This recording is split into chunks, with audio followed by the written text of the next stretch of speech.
Le principe de non-violence est né en Inde avec Gandhi et il est ensuite apparu aux États-Unis avec Martin Luther King lors de la lutte pour les droits civiques. Ce qui rend la non-violence si radicale, c'est son engagement inébranlable vers le pacifisme. Pas seulement au début, mais également face à la persécution grandissante dont elle est la cible. Oui ? Ce n'est pas ce que voulait dire Jésus quand il a dit d'aimer nos ennemis ? Si. D'après l'évangile selon Matthieu, eh bien Jésus a affirmé, il a été dit, aime ton prochain et hais ton ennemi. Mais je vous dis, aimez vos ennemis et priez pour ceux qui vous persécutent. Et vous serez tous les fils de votre Seigneur. C'est clairement un gage de non-violence. Martin Luther King a fait le lien quand, en parlant des Écritures, il a dit « Le Christ m'a donné la motivation et Gandhi m'a donné la méthode. » Sauf que ça n'a pas marché. Jésus s'est fait tuer, comme tout le monde le sait. Eh bien, ils sont tous les deux morts. Donc ça doit dépendre à quoi on mesure le succès. Ils ont tous deux créé des mouvements qui sont toujours d'actualité, même si tous les deux ont payé de leur vie pour leurs convictions. Très peu pour moi. Certes, très peu de personnes ont autant de courage. Eh bien, moi je remercie ceux qui en sont capables, tous ceux qui osent lutter pour leurs idéaux.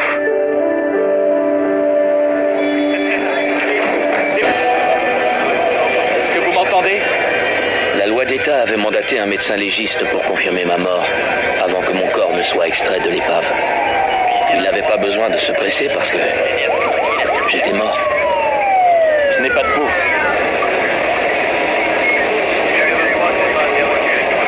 Je n'ai pas de pouls du tout. Très bien.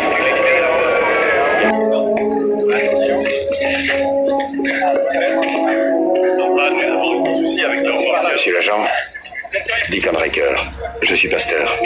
Y a-t-il une personne pour qui je peux prier? Oui, les passagers de ces deux voitures. Ils sont secoués, mais ils vont bien. Allez leur parler, si vous voulez. Et pour la voiture là-bas, celle avec la bâche dessus. L'homme dans le véhicule rouge est décédé. J'aimerais prier pour lui. Comme je vous l'ai dit, il est décédé. Je sais que ça a l'air fou comme ça, mais je dois faire une prière pour lui. Si vous y tenez tellement, vous pouvez y aller, mais c'est pas beau à voir. Il est mort, c'est un vrai cauchemar sous cette bâche. Il y a plein de sang partout, des bouts de verre, et le corps est complètement mutilé. Allez-y, mais je vous préviens, vous n'avez jamais vu quelqu'un dans un état pareil.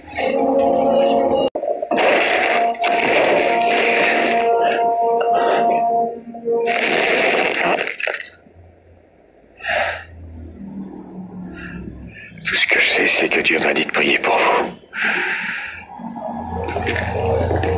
Il est mort sur le... Seigneur, je t'implore. Ouais, c'est ce qu'on m'a dit en arrivant. Pardonne-lui tous ses On a péchés fait tout ce qu'on a pu, mais l'impact l'a sûrement tué. et accueille-le auprès de toi, Seigneur. Préparez les pinces de désincarcération pour le médecin légiste. D'accord. Je t'implore, Seigneur. Accueille-le au ciel. Et cela parce que nous n'adressons pas toutes nos prières et tous nos espoirs à Dieu, notre Seigneur. Oh, merci, Seigneur. Ah, il chante. Il est vivant. Il est vivant.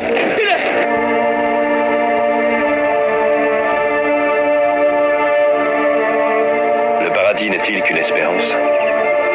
Ou est-il aussi réel que la terre et le ciel? J'avais posé cette question à mon grand-père. Et il m'avait répondu que lorsqu'il connaîtrait la réponse, il serait trop tard pour me le dire. Un jour viendrait où je poserai à nouveau cette question. Mais en m'adressant à mon fils. Je voudrais que tu me parles des anges qui ont chanté pour toi. D'accord. J'étais tout seul, mais j'avais pas peur. J'étais devant l'église. La porte était fermée. Alors, je l'ai ouverte.